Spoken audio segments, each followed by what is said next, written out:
Hi, and welcome to another episode of Hot Takes with me, the Silver Fox. I've got a story to say today about North Lanarkshire and Jordan Linden. And that's a pretty bad case, but you've also got to feel sorry for the people of South Lanarkshire. You see, there's been, let's just say, an ongoing situation, for the want of a better word, and it involved a man who had been accused wrongly. He's had these accusations and grievances labelled against him, and it caused a lot of problems. This was by the council, by the South Lanarkshire Council, and it's caused a lot of problems. And it could have been settled many years ago. Back then, it could have been settled for about £170,000. But the council, being the council, decided to fight on. After all, it's not their money; it's only the taxpayers' money, isn't it? Doesn't really matter. And so they fought on. And they've just been lumbered, having lost, of course. They've just been lumbered with a £1 million bill. That is to say, the people of South Lanarkshire have just been lumbered with a £1 million bill, money that could be better spent on other things, rather than the arrogance of the council, who refused to back down over a case they knew they couldn't win. And it's ridiculous. But, of course, it's an SNP-run council. So what do you expect? Let's look at this. Let's see all the facts of the case and see what happened and see why the people of South Lanarkshire really need to consider voting differently next time. Because you don't know what the hell else the SNP council are going to do next time. Will it be $1 million next time? Will it be $2 million? Will they ever learn? No, they're never going to learn, are they? Here goes. So, SNP council scandal leaves taxpayers with a £1 million bill. And there's Jerry Campbell. He is the man right at the centre of this. He is the victim in this. They did some awful things for him, and so he's taken them to court. He could have settled in 2021 for £170,000, but the council said no, because this is the SNP. Of course it is. And they're never wrong. So, of course, they're never going to admit that they're wrong and sort of say, OK, look, we'll just settle. Because that shows that they're wrong. And they have this psyche that they're never wrong. Anyway, a catalogue of errors at an SNP-run council has cost the public purse an estimated £1 million in one of Scotland's biggest employment tribunal settlements. Former Leisure Trust boss Jerry Campbell has been paid more than £800,000 after being subjected to unreasonable and manifestly biased treatment while suffering a disability. Now, the SNP, they're always going on about equality and fairness, and we must look after the minorities and this, and we have to do all this and this, and that only seems to work if you're trans. Obviously, anyone else who's a minority don't really care. But what is going through their heads? There's a man with a disability, and they're deliberately picking on him. It's almost as though they wanted to get sued. It's unbelievable, isn't it? The legal costs for the Quango and its main funder, South Lanarkshire Council, are estimated to be more than £200,000. This takes the final bill from the 800 plus the 2 over £1 million. Unbelievable, isn't it? The South Lanarkshire Leisure and Culture Trust was given a chance to settle the case for £170,000 back in 2021, but they chose not to. And obviously because, as I say, because they're the SNP are never wrong. They've got to fight it, even though they knew they couldn't win it. The final payment was made to Mr. Campbell last week after a 5-year battle for justice. And that's how long it's taken him. Sort of, well, you know what? He's done all right, isn't it? The boy done good. He had been accused of behaving improperly in a workplace grievance, when in fact his involvement had been minimal and there'd been no substance to the allegation. An employment judge, Mary Kern, said officials and politicians at South Lanarkshire Council wrongly stepped into the affair, then botched an investigation into Mr. Campbell. Well, this is why they're paying the price now. They've made accusations. They need to back them up. They have a full investigation. It doesn't show any evidence. So they have to basically invent stuff. A litany of procedural mistakes, including failing to interview key witnesses, reporting misinformation as fact, that's a way of putting lying, and a disciplinary panel unable to hear evidence impartially. You see, and this is the problem they've got. They've done all this. They've walked straight into this. And they're costing the people of South Lanarkshire £1 million. I hope the people of South Lanarkshire don't mind. I mean, it's like They treat people, this council, they treat people appallingly and then send the bill to the people of South Lanarkshire. So people of South Lanarkshire need to do something about this, don't they? Judge Kern said there was no reasonable grounds on which to sack Mr Campbell for gross misconduct, and the decision to do so was based on obvious inconsistencies, errors and wrong assumptions which no reasonable employer would have made.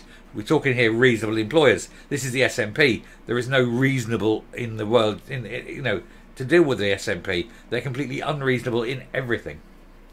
The disciplinary panel, which dismissed him, failed to carry out a reasonable investigation and used procedure that was manifestly biased.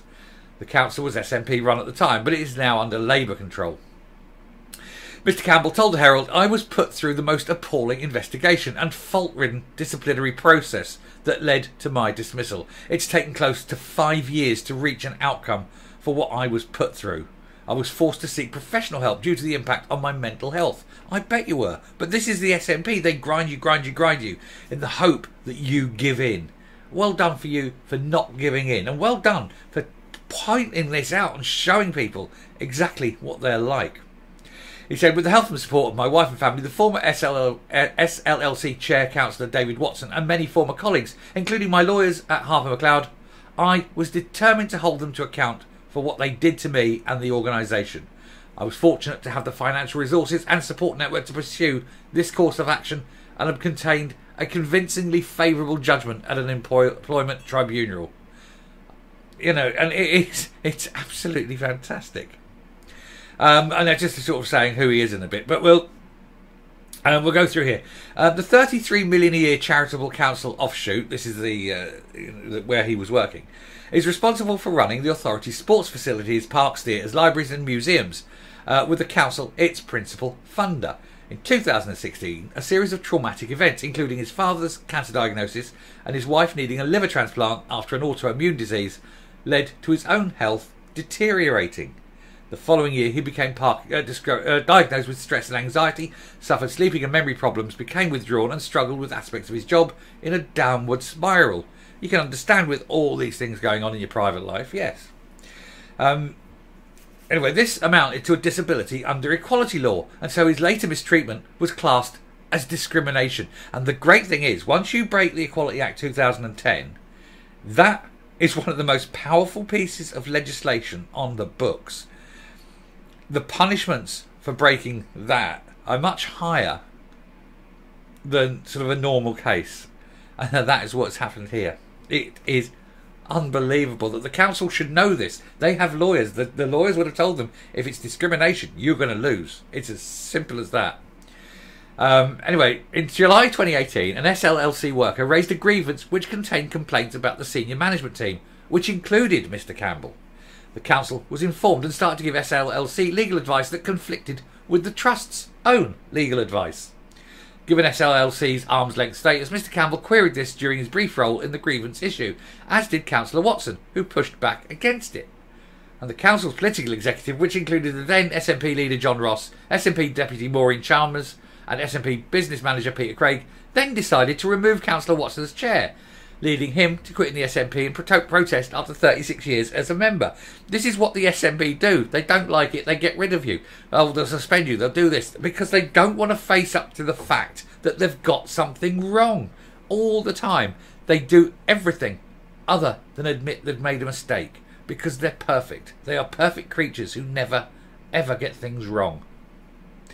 Anyway, amid acrimony and confusion, the council's HR boss also sent a briefing note to the council's then chief executive, which was prejudicial to Mr Campbell.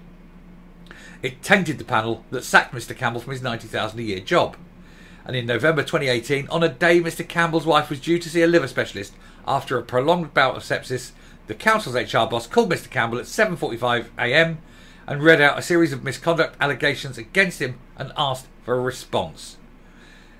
He was accused of failing, and at 7:45 a.m, I mean, that is invasion of privacy for a start. Nobody does that. That should be done at work during work hours. He was accused of failing to follow legal advice over the workplace grievance, attempting to frustrate fair handling of an employee issue and put in his interest before the SLLC's. Which is probably not true, is it? Well, it's plainly not true because it's come down on his side. Despite his stress and anxiety, Mr. Campbell was quizzed for 4 hours in an unfair way with no account given to his health problems. And the official's fact-finding report then misrepresented the evidence. That means lied. They can't say lied, but misrepresented the evidence is it's a legal way of saying that they lied. And of course they're going to lie. They're the SNP. They can't tell the truth. They never tell the truth. And we see it time and time again. All they can do is lie. Judge Kern said the sacking decision was based on obvious inconsistencies, errors and assumptions that no reasonable employer would have made, and with some evidence so flimsy that no reasonable employer would have found it supported the allegations. The judge also suggested there'd been an element of malice at play, and that is why this man has been awarded a huge amount of money, quite rightly, and everyone involved in that council at the time, so probably some of them have probably quit and everything, but anyone who was involved in that really needs to be taken up for a private prosecution. Unbelievable. But now the people of South Lanarkshire, well done. You've just been landed with £1 million bill because you vote for the party that's never, ever wrong. How do you feel about that? Well done you. Well done for voting for the SNP. Let's see what you're going to do next time when the bills go in and you have to pay even more in council tax to pay for their mistake. I'm coming up. The irony is, of course, that those people who voted for the SNP before have seen all this, seen them cost them £1 million, and they're likely to still vote for them again. I mean, luckily, enough stopped voting for the SNP and voted for Labour in order to get it away from SNP control. But there's probably still SNP members on that council. So, you know, they're the party that's never wrong. That arrogance, the absolute hubris of these people. And the contempt they have for people. They treated this man with utter contempt without even doing the job they're meant to do properly. Everyone involved in this should be fired because basically they're incapable of doing their job. If they were doing their job properly, this would never have got this far. But that's the SNP through and through, isn't it? Arrogant and contemptuous. And they lie. And boy do they lie. Left, right and centre. Morning, noon and night. That's all they do. Anyway, when the bills hit and the council tax goes up next year, all those SNP members can fork out for a little bit more in council tax, securing the knowledge that it won't be the last time that happens. And I shall finish. Thank you very much for watching. If you like what you see here on the channel, please hit that subscribe button, ring the bell, leave a like, leave a comment, please share the video. And until next time, stay safe, stay well, always prosecute the council when they do shit like this, and goodbye.